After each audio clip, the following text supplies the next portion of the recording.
ఆర్థిక సమస్యలతో బాధపడేవారు గుమ్మానికి ఎరుపు రంగు వస్త్రంలో పటికను కట్టి వేలాడదీయాలి. మన ఇంట్లో ప్రతికూల వాతావరణ పరిస్థితులు కనుక ఉంటే నల్లని వస్త్రంలో పటికను వేసి వేలాడదీయాలి. ఇలా చేయటం వల్ల నెగిటివ్ ఎనర్జీ మొత్తం తొలగిపోయి ఇల్లు మొత్తం పాజిటివ్ ఎనర్జీతో ఏర్పడుతుంది. ఇక మన పర్సులో డబ్బు నిల్వకపోతే కొన్ని పటిక ముక్కలని మన పర్సులో వేసుకోవడం వల్ల డబ్బు నిల్వ ఉంటుంది.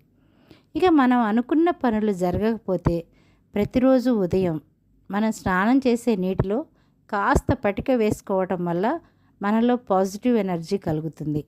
అదేవిధంగా మనం చేసే పనులలో కూడా విజయవంతం అవుతాం. ఇలా పటిక ఎన్నో వాస్తు దోషాలను తొలగించి శుభ ఫలితాలను ఇస్తుంది.